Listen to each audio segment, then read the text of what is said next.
If you want to make six figures, you can't just be talking about you want to make six figures. You hear what I'm saying to you tonight? If you do the three things I tell you to do tonight, I guarantee you, whatever it is you want to do in life, you'll be able to do. Now let's get away from money. I got to get deep with you. Let's get away from money.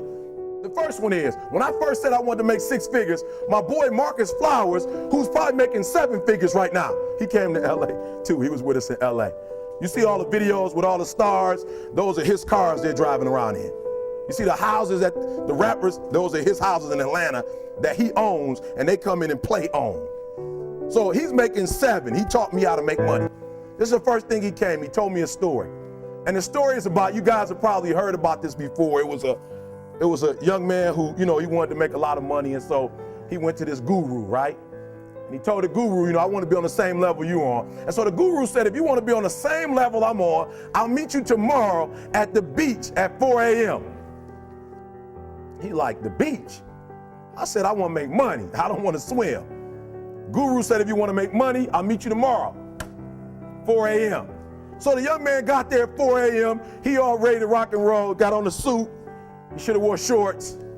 The old man grabs his hand and said,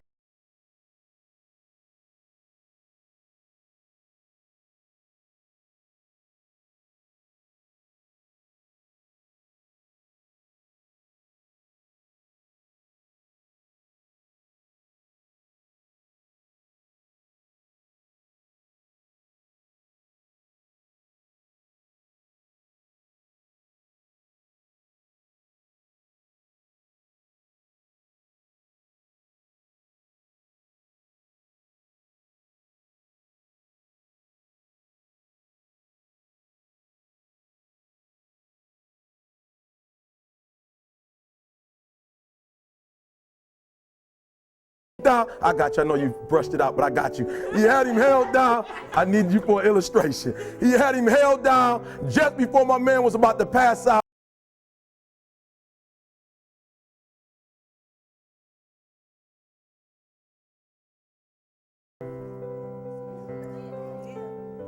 Lit. I'm looking for a different word though than lit. What's that word? He said I wanted to breathe. He told the guy, he said, when you want to succeed as bad as you want to breathe, then you'll be successful. I don't know how many of y'all got asthma in here today, but if you ever had an asthma attack before, you short of breath, SOB, shortness of breath, you wheezing. The only thing you trying to do is get some air. You don't care about no basketball game. You don't care what's on TV. You don't care about nobody calling you. You don't care about a party. The only thing you care about when you're trying to breathe is to get some fresh air. That's it. And when you get to the point where all you want to do is be successful as bad as you want to breathe, then you'll be successful. And I'm here to tell you, number one, that most of you say you want to be successful, but you don't want it bad. You just kind of want it. You don't want it badder than you want to party. You don't want it as much as you want to be cool. Most of you don't want success as much as you want to sleep. Some of you love sleep more than you love success. And I'm here to tell you today, if you're going to be successful, you've got to be willing to give up sleep. You got to be willing to work off for 3 hours of sleep, 2 hours. If you really want to be successful, some days you're going to have to stay up 3 days in a row. Because if you go to sleep, you might miss the opportunity to be successful. That's how bad you got to want it. You got to go days without, listen to me, you got to want to be successful so bad that you forget to eat. Beyonce said once she was on the set doing her thing, 3 days had gone by, she forgot she didn't eat. Because she was engaged. I'll never forget when 50 Cent was doing his movie, I did a little research on 50, and 50 said that when he wasn't doing the movie, he was doing the soundtrack. And they said, when do you sleep, 50? Sleep, he said, sleep. Sleep is for those people who are broke. I don't sleep. He said, I got an opportunity to make a dream become a reality. Football players, how many football players? Got anybody like football in here? Raise your hand. Anybody like football? Emmitt Smith. I used to be a Cowboy fan before they did my boy Tom Landry wrong. I used to be a Cowboy fan. And watch this, there was a commercial. Emmitt Smith had won his first Super Bowl, and he had this commercial when he was lifting weights. I don't know if you saw the commercial when he was lifting, and Emmitt said, you know what? I won the Super Bowl, so I can rest now. He was doing his bench press. So he said, I won a Super Bowl so I can rest now. So he throws up about 325, boom. And he rests for about 2 seconds. Then he, boom, boom, boom. Did you see that? He'd already won a Super Bowl. He said, I think I'm gonna take a rest. And he rests for how long? 1 second. Most of you won't be successful because when you're studying and you get tired, you quit. And I'm here to tell you today, if you got somebody came in my office the other day crying. I said, look, don't cry to give up, cry to keep going. Don't cry to quit. You already in pain, you already hurt, get a reward from it. Don't go to sleep until you succeed. Listen to me. I'm here to tell you today that you can come here, you can jump up, you can do flips, you can be excited when we give away money, but listen to me, you'll never be successful until I don't have to give you a dime to do what you do. You won't be successful until you say, I don't need that money, because I got it in here. So listen to me. Emmett Smith said this at the end of the commercial. Emmett Smith said, all men are created equal. Some work harder in preseason. I'm going to say it again because you might have missed it. All men are created equal. Some work harder in preseason. So that means that there are some people who are going to see the professor, going to see the TA. And even when the professor says, I don't meet with you, my TA meets with you, you say, I don't want to talk to your TA. That's what it is. I don't pay the TA. I pay you to teach me. So you're going to have to find some time to meet me. If I got to meet you at the mall, if I got to meet you at your house, you are going to see me.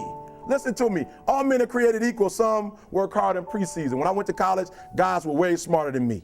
4.0s, 3.0s. They went to the Ivy League high schools, came to Oakwood from these great high schools. Most of them are not doing what I'm doing. Why? Because it's not about where you come from.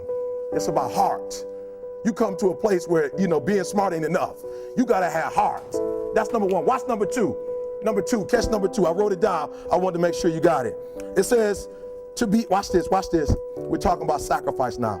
The important thing is this. You're writing while I'm saying it, because I only have about 3 more minutes. Listen to me. The most important thing is this: to be able at any moment to sacrifice what you are for what you will become. That's the number 2 thing. You got to catch that one. To be able to, listen to me, at any moment. Some of you can make sacrifices when Monday Night Football is not on. You can make a sacrifice. But when the game come on, for some reason, you just attached to it. For some of you, when your favorite show come on, you can make sacrifices on Sunday when ain't nothing going on. But when your favorite show comes on Monday, bam, some of you focus until the phone ring, and then you like, I gotta answer it. If I don't answer the phone, I'm gonna die. I'm saying to you today that there are some of you, if you give up your cell phone, you would be successful. But your cell phone is more important to you than your success. I'm gonna say it again. I'm gonna hurt somebody. Some of you need to give up your cell phone, because the time you spend on your cell phone could be used for your success. The time you could be using to be successful, you're using it on the cell. And the cell phone is not bringing you nothing but a bill. And somebody has told you you couldn't live without it. I'm talking about going deep now, giving up stuff. Watch what it says. To be able at any moment to sacrifice what we are for what we could be. I don't do well in math. You're right. You ain't never studied. I'm not good in writing because you have never written before. But I dare you to fail in writing for a whole year to see if you can get to the end. I dare you to fail. I dare you to take that same class over and over again. I dare you to stop dropping classes like you soft. Always want to give up. I'm dropping. Why are you dropping? I'm so grateful that the slaves didn't drop and quit. Say, I'm just going to stop. I'm a slave. I'm just going to be a slave. I'm going to quit. Listen to me. The slaves said, we will live because one day we will become. We won't always be slaves. So today, although we're slaves, we're going to act like we're free, and one day our children will be free. If the slaves would have just said, we quit, we give up, we would have died in the middle passage. But some slaves said, I don't care what we go through, we're going to survive this. 400 years of slavery, we're going to get through this. And you can't get through it 1825. You can't get through a writing class, and you got tutor after tutor, resource after resource. The problem is you ain't never felt no pain before. You're soft. It's a soft generation. You quit on everything. Our people did not quit. Harriet Tubman not only made it, she went back and got some more. She said, you know what, I made it, but I'm going to walk listen to me, not ride the bus. I'm going to walk all the way back down to the South to get some more. And you quitting on 1825? Now watch this. You quit after listen to me, you get a sleeping bag and you wait for them. You wait for the first WRA instructor to come in and you come out your sleeping bag, I need help. You quit after you do that. You quit after you had, listen to me, a WRA party. I'm having a party. Everybody come over. I got food, everything. And let them get over there. Let it be all the best writers. All right, I fooled y'all. I want to have a writing party.